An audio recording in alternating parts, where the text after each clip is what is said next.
السلام علیکم، میں کمل خان میرے چینل اردو اسکیری اسٹوریز میں آپ کو خوش آمدید کہتی ہوں۔ لسنرز، آج جو میں آپ کو واقعہ سنانے جا رہی ہوں وہ حقیقت پر مبنی ہے، جو کہ ہمیں ہمارے ایک سبسکرائبر اسامہ نے بھیجا ہے۔ آئیے سنتے ہیں۔ میرا نام اسامہ ہے اور میں جو آپ کو واقعہ سنا رہا ہوں یہ میرے دوست کاشف کے ساتھ لاہور میں پیش آیا۔ میرا دوست کاشف لاہور میں رہتا تھا۔ وہ نماز کا پابند اور بہت ہی سلجھا ہوا لڑکا تھا۔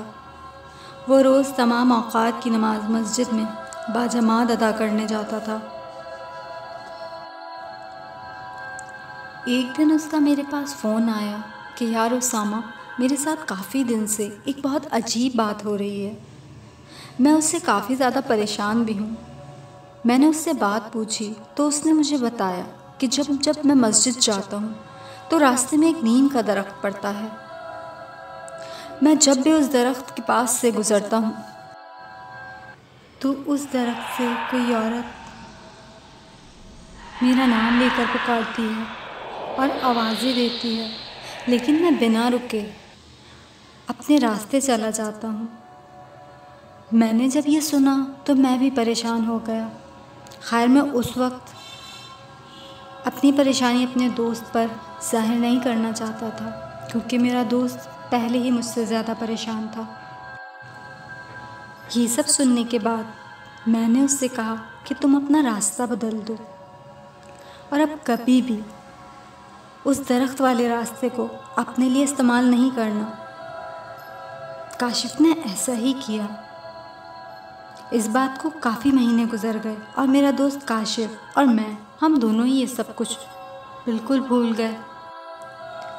دراصل اس نیم کے درخت پہ کسی ایک بہت خوفناک چڑیل کا بسیرا تھا،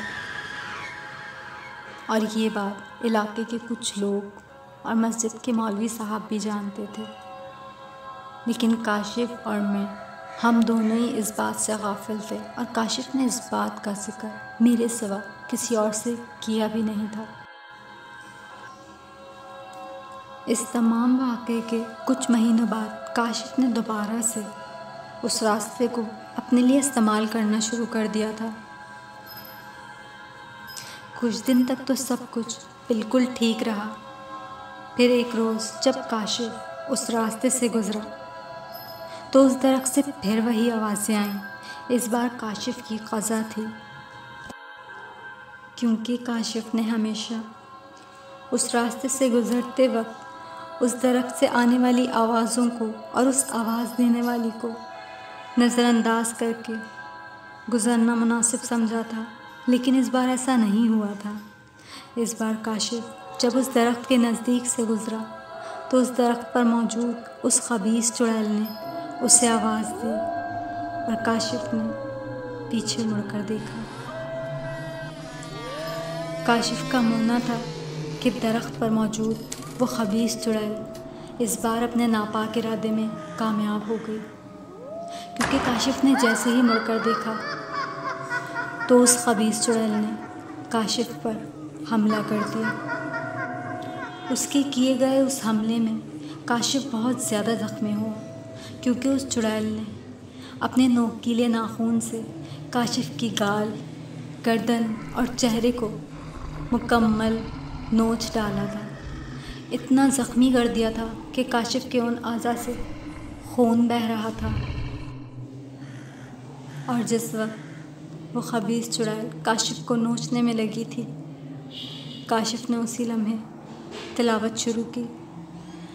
اس وقت تک کاشف کافی زیادہ زخمی ہو چکا تھا، لیکن تلاوت سے وہ چڑیل اس وقت وہاں سے غائب ہو گئی۔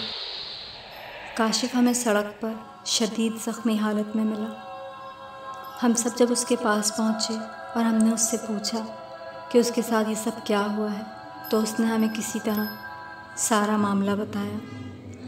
کاشف اتنا زیادہ زخمی تھا کہ اس کا کافی سارا خون بہہ چکا تھا۔ ہم اس سے پہلے کہ اسے اسپتال لے جاتے کہ اس نے ہم سے کہا کہ مجھے کہیں بھی لے جانا فضول ہے، وہ مجھے بہت جلد اپنے ساتھ لے جانے والی ہے۔ ہم سب اس کی یہ بات سن کر رونے لگے، اور وہی ہوا۔ ہم اسے کسی طرح گھر تو لے گئے، لیکن وہ رات بھی نہ گزار سکا، اور چند گھنٹوں میں ہی کاشف نے دم توڑ دیا۔ وہ نیم کا درخت آج بھی وہاں سالم کھڑا ہے، اور اب بھی اس درخت پر اس خبیث چڑیل کا بسیرا ہے، اور اکثر آتے جاتے وہاں گزرتے ہوئے لوگوں کو اس درخت سے اب بھی آوازیں سنائی دیتی ہیں۔ تو لسنرز، کیسی لگی آپ کو میری آج کی سٹوری؟ کمنٹ باکس میں مجھے اپنی قیمتی رائے سے آگاہ کرنا نہ بھولیے گا۔ چینل کو لائک اور سبسکرائب ضرور کیجیے گا۔ اللہ حافظ۔